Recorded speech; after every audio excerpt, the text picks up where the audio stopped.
Yes madam, ಇವಾಗ ಈ amount ವಾಪಸ್ ಬರೋದು ಅನ್ನೋದು ಎಷ್ಟು ದೊಡ್ಡ ಕೆಲಸ ಅಂದ್ರೆ ಪ್ರತಿಯೊಬ್ರು ಲೈಫಲ್ಲೂ ಅಮೌಂಟ್ ಕೊಟ್ಟು ಕಳ್ಕೊಂಡು ಸಾಕಷ್ಟು ಅನುಭವಿಸ್ತಾ ಇರ್ತಾರೆ. ವಾಪಸ್ ಇಸ್ಕೊಳ್ಳೋಕೆ ಏನೇನೋ ಸರ್ಕಸ್ ಮಾಡ್ತಾ ಇರ್ತಾರೆ. ಬಟ್ ಇವಾಗ ಹೇಳ್ತಾ ಇರೋದು ನಿಜ, ಅವರಿಗೆಲ್ಲ ಒಂದು ಎಷ್ಟು ಖುಷಿ ಆಗಿದೆ ಅಂದ್ರೆ ಖಂಡಿತ ಎಲ್ಲ ಪ್ರಯತ್ನ ಮಾಡೇ ಮಾಡ್ತಾರೆ. ಅಂಡ್ ಇನ್ನೊಂದು ಹೇಳಿದ್ರೆ, ನೀವು ಬ್ರೇಸ್ಲೆಟ್ ಯೂಸ್ ಮಾಡಿದ್ರೆ ಖಂಡಿತ ಏನು ಅಮೌಂಟ್ ವಾಪಸ್ ಬರುತ್ತೆ ಮತ್ತು 1 ವೀಕಿಂದ ಟೈಮಿಂಗ್ ಚಾರ್ಟ್ ಕೊಡ್ತೀರಿ. ಯಾವ ರೀತಿ ಅದು ಹೇಗೆ ಅಂತ ಹೇಳ್ಬೋದಾ ಅದನ್ನ? ನೋಡಿ, 2 ಬ್ರೇಸ್ಲೆಟ್ ಏನು ಆ ಬ್ರೇಸ್ಲೆಟ್ ಕೊಡ್ತಾ ಇದ್ದೀವಿ, ಅದು ನಿಮ್ಮ ಯೋಗಕ್ಕೆ, ಅದು ಆ ಯೋಗವನ್ನು ದುಪ್ಪಟ್ಟು ಮಾಡ್ಕೊಳ್ಳುವಂಥದ್ದು. ನಿಮ್ಮ ಕೆಲಸ ಕಾರ್ಯ ಏನಿದೆ ನೋಡಿ, ಇವಾಗ ದುಡ್ಡು ಬರ್ತಾ ಇದೆ ಅಂತಂದರೆ ಅದಕ್ಕೊಂದು ಪರಿಹಾರ ಇರಲೇಬೇಕು. ಸೊ ಈ ಬ್ರೇಸ್ಲೆಟ್ ಹಾಕ್ಕೊಂಡಾಗ ಇದ್ರ ಎನರ್ಜಿ ಇನ್ನೂ ಜಾಸ್ತಿ ಆಗುತ್ತೆ, ನಿಮ್ಮ ಎನರ್ಜಿ ಇನ್ನೂ ಜಾಸ್ತಿ ಆಗುತ್ತೆ. ಮತ್ತು ನಿಮಗೆ ಆ ಗ್ರಹಗಳು ಸಪೋರ್ಟ್ ಮಾಡುತ್ತೆ. ಗುರು, ಅದೇ ರೀತಿ ನಿಮಗೆ ಗುರು ಮತ್ತು ಶನಿ ಅಂತ ಅಂದಾಗ ನಿಮ್ಮ ರಾಶಿಯಾಧಿಪತಿ ಶನಿನೇ ಆಗಿರ್ತಾನೆ. ಅವನು ಎಲ್ಲಿದ್ದಾನೆ? ಕುಂಭರಾಶಿಗೆ 2ನೇ ಮನೇಲಿದ್ದಾನೆ, ಧನಸ್ಥಾನದಲ್ಲಿದ್ದಾನೆ, ಗುರು ಮನೇಲಿದ್ದಾನೆ. ಸೊ ಹಾಗಾಗಿ ಶನಿ, ಗುರು ಮತ್ತು ರಾಹು ಇವರು 3 ಜನನೂ ಸೇರ್ತಾರೆ. ಗುರು, ಶನಿ, ರಾಹು ಸೇರಿ ನಿಮ್ಮ ದುಡ್ಡನ್ನು 6ನೇ ಮನೆ ಅಂತ ಹೇಳಿದ್ನಲ್ಲ, ಅಲ್ಲಿಂದ ವಸೂಲು ಮಾಡಿಕೊಡ್ತಾನೆ. ಹಾಗಾಗಿ ಧನಸ್ಥಾನವನ್ನು ನೋಡೋದ್ರಿಂದ ಖಂಡಿತ ದುಡ್ಡು ಬರುತ್ತೆ. ಆ ಬ್ರೇಸ್ಲೆಟ್ಗಳನ್ನ ಹಾಕ್ಕೊಳ್ಳೋದು ಮುಖ್ಯ ಅಲ್ಲ, ಅದಕ್ಕೆ ಒಂದು ಪರ್ಟಿಕ್ಯುಲರ್ ಟೈಮ್ ಕೊಡ್ತೀನಿ ಅಂತ ಹೇಳಿದ್ದೆ.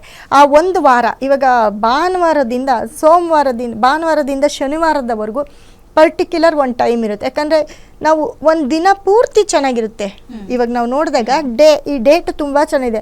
ಅದರಲ್ಲಿ ಕೆಲವೊಂದು ಒಳ್ಳೆ ಟೈಮು ಇರುತ್ತೆ, ಕೆಲವೊಂದು ಕೆಟ್ಟ ಟೈಮು ಇರುತ್ತೆ, ಮುಹೂರ್ತಗಳು. ಅದರಲ್ಲಿ ನಾನು ಇದನ್ನು ಮಾಡಿ ಒಂದು ಕಾರ್ಡನ್ನು ಕೊಡ್ತೇನೆ. ಆ ಕಾರ್ಡಲ್ಲಿ ಇಂತಿಂಥ ಟೈಮು, ಸೋಮವಾರ ಇಂಥ ಟೈಮ್ಗೆ ನೀವು ದುಡ್ಡು ಕೇಳೋಕ್ಕೆ ಸ್ಟಾರ್ಟ್ ಮಾಡಿ, ಇಂಥ ಟೈಮ್ಗೆ ನೀವು ಕೆಲಸ ಮಾಡೋಕ್ಕೆ ಸ್ಟಾರ್ಟ್ ಮಾಡಿ ಅಂತ ಅದನ್ನು ನಾವು ಚಾರ್ಟ್ ಮೂಲಕ ಕೊಡ್ತಾ ಬರ್ತೀವಿ. ಈಗ ಹಾಗಿದ್ರೆ ಅದೇನಾದರೂ ಕುಂಭರಾಶಿ ಎಲ್ರಿಗೂ ಒಂದೇ ಚಾರ್ಟ್ ಥರ ಬರುತ್ತಾ ಅಥವಾ ನಕ್ಷತ್ರ ವೈಸ್ ಚೇಂಜ್ ಆಗ್ತಾ ಇರುತ್ತೆ? ಹೇಗೆ? ಇಲ್ಲ, ಅದು ವಾರಗಳ ಒಂದು ಚಾರ್ಟ್. ಆದರೆ ಕುಂಭ ರಾಶಿಯವ್ರಿಗೆ ಯಾವ ದಿನ ಯಾವ ಟೈಮ್ಗೆ ಕೇಳಬೇಕು ಅಂತ ಅದರಲ್ಲಿ ಮೆನ್ಷನ್ ಮಾಡಿ ಕೊಡ್ತೀವಿ. ಅದನ್ನು ಫ್ರೀಯಾಗಿ ಕೊಡ್ತಾ ಇದ್ದೀವಿ.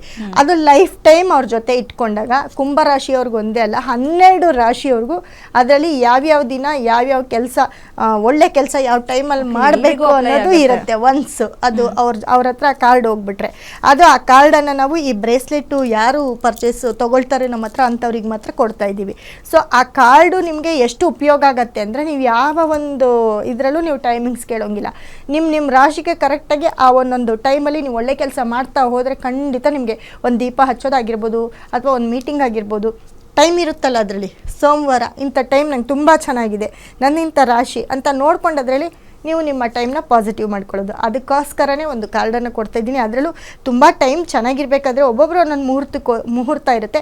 ಒಂದೊಂದು ದಿನ ಯಾವತ್ತು ಹಾಕ್ಕೊಳ್ಬೇಕು, ಅದರಲ್ಲಿ ಯಾವ್ಯಾವ ಟೈಮಲ್ಲಿ ನೀವು ಪಾಸಿಟಿವ್ ಮಾಡ್ಕೊಳ್ಬೇಕು ಅನ್ನೋದನ್ನು ಆ ಒಂದು ಕಾರ್ಡ್ ಮುಖಾಂತರ ಕೊಡ್ತೀವಿ. ಅದೇ ರೀತಿ ಕುಂಭರಾಶಿಯವ್ರಿಗೆ ಹೇಳ್ತಾ ಬಂದೆ ನೋಡಿ, ಕೋರ್ಟ್ ಕೇಸು, ಕಂಪ್ಲೇಂಟು ಏನೇ ಇದ್ದರೂ, ತುಂಬ ಹಳೆ ಕೇಸ್ಗಳಿದ್ರೂ ಕೂಡ ಆ ಕೇಸ್ ಎಲ್ಲೋ ನಿಮಗೆ ಈ ಸತಿ ಈ ಒಂದು ಗುರು ಬದಲಾವಣೆಯಿಂದ ಅದು ಕೂಡ ಡಿಕ್ಲೇರ್ ಆಗುವಂಥದ್ದು, ಕೇಸ್ ಇಲ್ದಿರ ಆಗುವಂಥದ್ದು, ವಜಾ ಆಗುವಂಥದ್ದು, ಬೇಲ್ ಸಿಕ್ಕುವಂಥದ್ದು, ಇವೆಲ್ಲವೂ ಕೂಡ ಆಗುತ್ತೆ ಕುಂಭರಾಶಿಯವ್ರಿಗೆ. ಸೊ ನಿಮ್ಮದೇ ಟೈಮ್ ಅಂತ ಹೇಳ್ಬೋದು. ಗೊತ್ತಿಲ್ಲ, ಗುರು 6ನೇ ಮನೆಗೆ ಹೋಗ್ತಾ ಇರೋದು ನಿಮ್ಗೆ ಎಷ್ಟು ಪಾಸಿಟಿವ್ ಅಂತ ಅಂದರೆ, ಗುರು ನಿಮ್ಮ ಮಿಥುನ ರಾಶಿಯಲ್ಲಿ ಇದ್ದಾಗೂ ಕೂಡ ಅಷ್ಟು ಯೋಗವನ್ನು ಕೊಟ್ಟಿಲ್ವೇನೋ, ಆದರೆ ಕಟಕ ರಾಶಿಗೆ ಹೋದಾಗ ನಿಮಗೆ ದುಡ್ಡು ನೋಡಿ. ಕಟಕ ರಾಶಿಯಲ್ಲಿ ಗುರು ಇರೋವರೆಗೂ ಸಿಕ್ಕಾಪಟ್ಟೆ ಸಂಪಾದನೆ ಮಾಡ್ಕೊಳ್ಬೋದು. ಹಾಗಾಗಿ ಸುಮ್ಮನೆ ಕೂತ್ಕೊಳ್ದಿರಾ, ಟೈಮ್ ವೇಸ್ಟ್ ಮಾಡ್ದಿರಾ, ನಿಮ್ಮ ಕೆಲಸವನ್ನು ನೀವು ಮುಂದುವರಿಸ್ತಾ ಇರಿ. ಬೆಳಗ್ಗೆ ಎದ್ದಿದ ತಕ್ಷಣ ಈ ಟೈಮಲ್ಲಿ ಬಿಡ್ದಂಗೆ ನೀವು ಕೆಲಸ ಮಾಡ್ಕೊಳ್ಬೇಕಾಗತ್ತೆ.